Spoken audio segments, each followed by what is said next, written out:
Bangsa-bangsa besar di masa mendatang, adalah bangsa-bangsa yang pernah besar di masa lalu. Karena kehidupan adalah merupakan siklus. Sejarah Nusantara, yang sekarang Indonesia, pernah mengalami 2 kali masa kejayaan. Yaitu yang pertama pada abad ke-7, Sriwijaya pernah berdiri sebagai kerajaan maritim yang berpengaruh luas, bukan hanya atas Sumatera, tetapi juga atas Jawa dan Kalimantan, dan bahkan hingga ke semenanjung Malaysia, Kamboja, Vietnam, Thailand Selatan serta Filipina. Pada masa itu Sriwijaya menjadi pusat pembelajaran agama Buddha, dan ramai dikunjungi para peziarah dan tokoh-tokoh agama Buddha. Dalam politik, Sriwijaya disegani oleh negara-negara lain.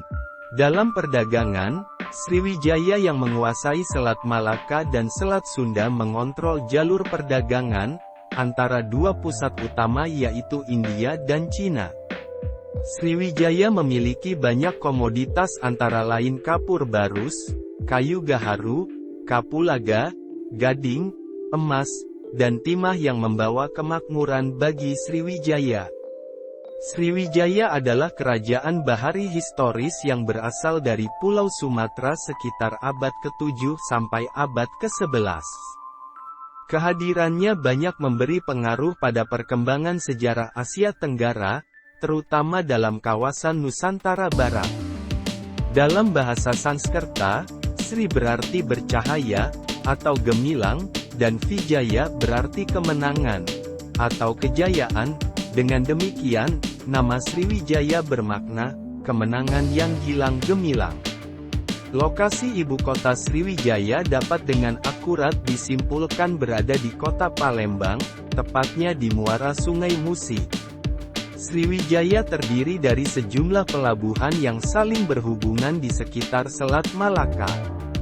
7 abad kemudian, yaitu pada abad ke-14, Kerajaan Majapahit di bawah pemerintahan Raja Hayam Wuruk dan Mahapati Gajah Mada, tengah berjaya.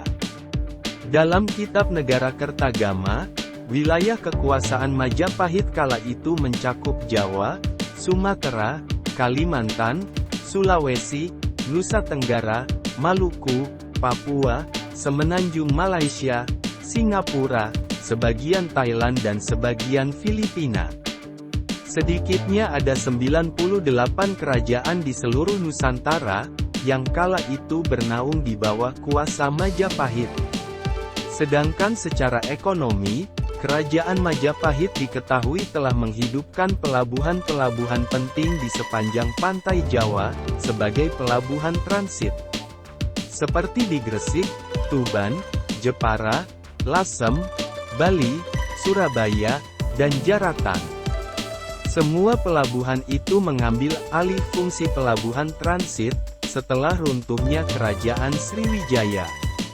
Hasil alamnya pun sangat melimpah, dari mulai beras, rempah, dan garam, merupakan komoditas dagang yang sangat dibutuhkan dunia kala itu. Kerajaan Majapahit juga sudah memulai regulasi perdagangan sampai perpajakan. Tak heran jika kala itu Majapahit memberi kemakmuran kepada rakyatnya, akan kemajuan sistem ekonominya. Tak hanya dari sisi ekonomi, Kerajaan Majapahit juga menyebarkan pengaruhnya lewat budaya dan politik. Raja Hayam Wuruk naik tahta menjadi pemimpin Kerajaan Majapahit di usia muda. Ibunya adalah putri dari Raden Wijaya, pendiri sekaligus raja pertama Kerajaan Majapahit, yang bergelar Kertarajasa Jayawardana. Dalam catatan sejarah, Hayam Wuruk dinobatkan menjadi Raja Majapahit ketika masih berusia sekitar 16-17 tahun. Kakawin Nagara Kertagama juga mengisahkan hal demikian, perihal naik tahtanya Hayam Wuruk menggantikan ibunya, Tribhuwana Tunggadewi. Hayam Wuruk yang memiliki nama lain Raden Tetep, sebagaimana dikisahkan kakawin para raton, memiliki gelar Abhiseka Sri Rajasa Nagara ketika naik tahta menjadi raja. Gelar itu muncul setelah dinobatkan sebagai Yuwa Raja di Kahuripan, yaitu Sri Rajasanagara. Pada Kakawin Nagara Kertagama, menyatakan, dengan tegas bahwa dia Hayam Wuruk lahir pada tahun Saka 1256, atau sama dengan 1334 Masehi. Hayam Wuruk resmi dinobatkan sebagai Raja Majapahit menggantikan ibunya. Pentabalan atau pelantikan Hayam Wuruk berlangsung kira-kira pada pertengahan tahun 1351 Masehi. Mengingat pada tanggal 27 April tahun 1351 Tribhuwanatunggadewi masih memegang kekuasaan tertinggi sebagai Raja Majapahit, seperti dinyatakan pada Prasasti Singasari. Tribhuwanatunggadewi pun masih tetap menjadi penasihat utamanya, ketika Hayam Wuruk memegang pimpinan pemerintahan. Hayam Wuruk adalah raja terbesar dalam sejarah Kerajaan Majapahit, yang memerintah didampingi oleh Patih Gajah Mada. Di bawah kekuasaannya, Kerajaan Majapahit mampu mencapai puncak kejayaannya.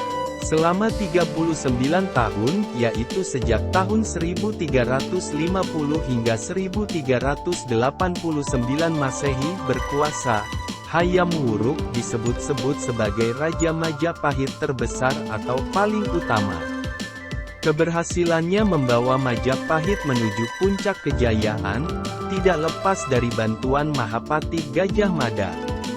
Pada saat Hayam Wuruk dan Gajah Mada menjalankan pemerintahan, seluruh kepulauan Indonesia, bahkan Jazirah Malaka mengibarkan panji-panji Majapahit. Sumpah Palapa yang dinyatakan Gajah Mada pun terlaksana, dengan daerah kekuasaan Majapahit meliputi Sumatera, Semenanjung Malaya, Kalimantan, Sulawesi, Kepulauan Nusa Tenggara, Maluku, Papua, ditambah Tumasik atau Singapura sekarang, dan sebagian kepulauan Filipina. Setelah Nusantara mengalami kejayaan di abad ke-7 dan abad ke-14, akankah Indonesia akan mengalami siklus kejayaan pada abad ke-21, yaitu antara tahun 2000 hingga 2099?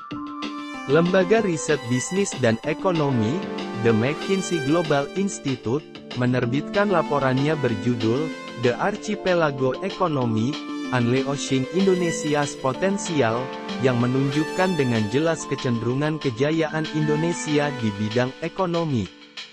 Untuk menyongsong hal tersebut, Kementerian PPN, Bappenas menyusun Rencana Pembangunan Jangka Panjang Nasional, RPJPN. Tahun 2025 sampai tahun 2045, dalam mendukung pelaksanaan visi Indonesia Emas 2045, mewujudkan Indonesia sebagai negara Nusantara berdaulat, maju, dan berkelanjutan.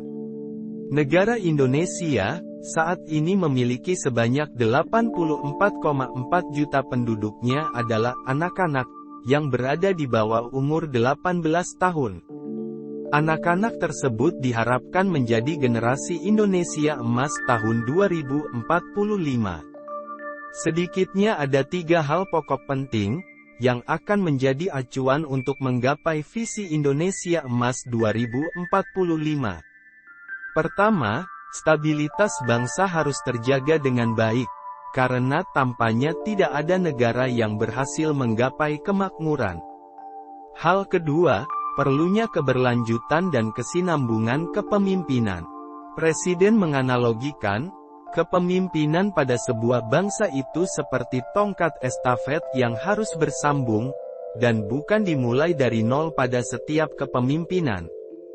Hal pokok ketiga adalah sumber daya manusia atau SDM, yang menjadi kekuatan besar bangsa Indonesia. Presiden mengingatkan bahwa kekuatan besar tersebut jangan hanya unggul dari segi kuantitas, tetapi juga dari segi kualitasnya, baik secara fisik, skill, karakter, disiplin, hingga penguasaan ilmu pengetahuan dan teknologi.